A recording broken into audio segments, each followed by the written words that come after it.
The doors of the Hoa Lo prison are wide open today. This is what the American prisoners of war sarcastically dubbed the Hanoi Hilton.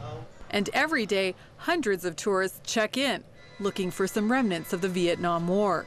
It was originally used by the French colonial power to imprison Vietnamese political activists. Later, the North Vietnamese used it to hold the American prisoners of war.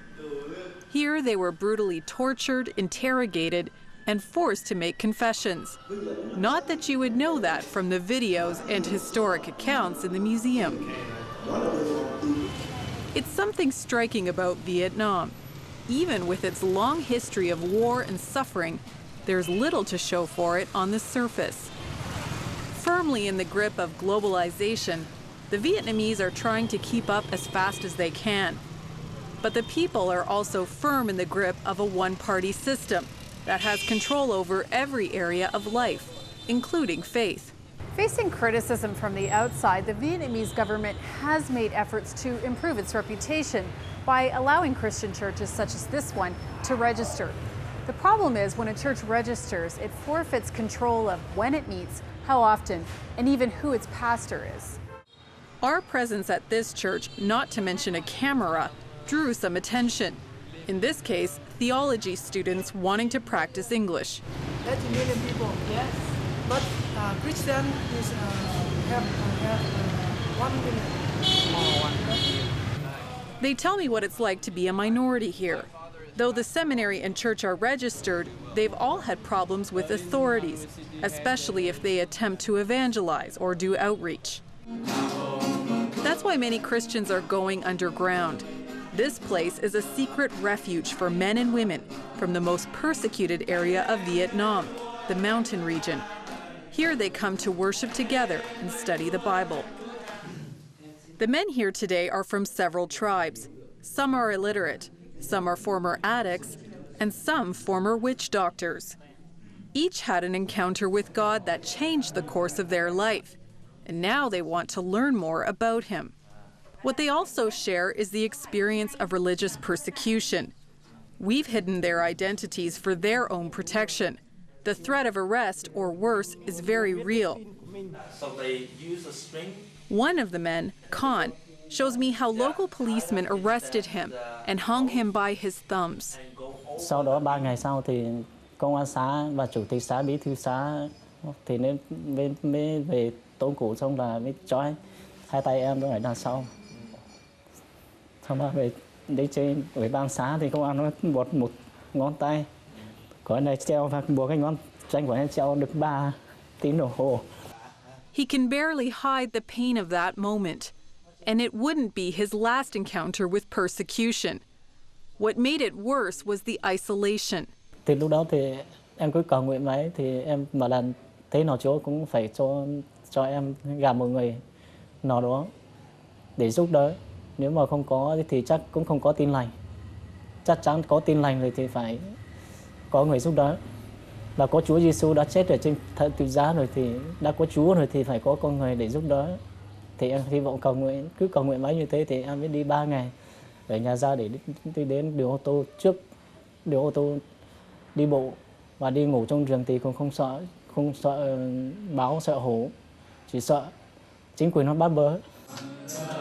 God heard his prayer, and he was able to connect with a network of believers with the same desire to preach the gospel. Until 15 years ago, Christianity was virtually unheard of among certain tribes. Today, the people in the tribal areas make up Vietnam's fastest growing church. Tia first heard of Jesus through the radio. Cái lúc đấy mình tin Chúa, thì lúc đấy em tin thì cũng có nhiều người tin rồi.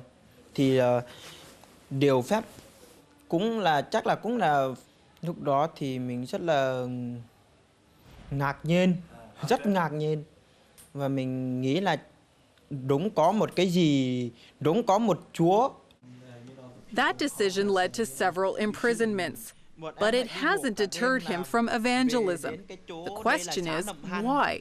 Cũng như trong sách sách Giăng này, cũng như sách Luca, đoạn 9 câu 18 đến 24 đấy, 28 ấy, cũng nói là ai từ bỏ mình từ bỏ.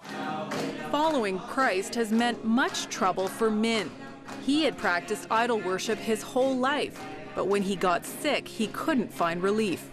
Này thằng lê của tai muốn chỉ phát muốn chỉ muốn chỉ han yêu mà yêu cũng giờ tiếng bây giờ châu những cái đây mà quanh châu muốn lo mà quanh châu.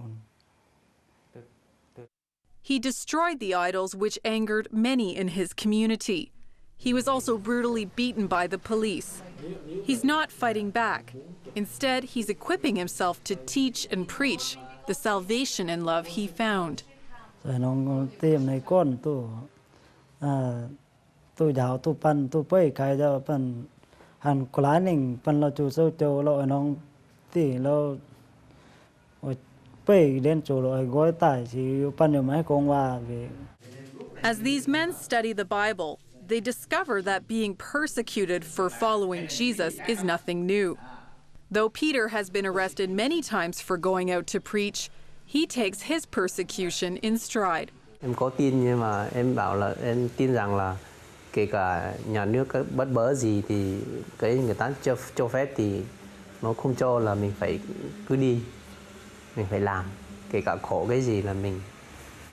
I ask him why they are so persecuted while other churches in the world are not. Theo em nghĩ là có nơi đó là không bị bắt bớ, là có nhiều người cũng ít khi ra đi như nói gần ngay ở. Although we've had to hide their faces and identities for their own protection, these Vietnamese believers aren't hiding their faith. Voice of the Martyrs Canada representative Greg Musselman is here to encourage them in their mission, but he says he's the one who's encouraged. I think what stands out for me in many of the trips that we do is the faithfulness of the people, the simplicity, their understanding of the gospel, and that persecution kind of comes along with the territory, and their humility, their love for Jesus Christ, and not only for their own people, but also to reach other tribes. Todd Nettleton says it's a common thread in the story's Voice of the Martyrs documents. As we've talked to them about persecution, they almost seem surprised that we're asking about it, because to them it's normal. That's what it means to follow Christ. Several of them have made the statement, well, Christ suffered, so if we follow him, we'll suffer too. What will happen to the Church of Vietnam is uncertain. As the government continues to face pressure from the outside, more freedoms may come. These people aren't holding their breath, but they are speaking up, not for their rights, but for the faith they hold and the God they love, even if it costs them their lives. Reporting from Vietnam, Denise Lottie, 100 Huntley Street.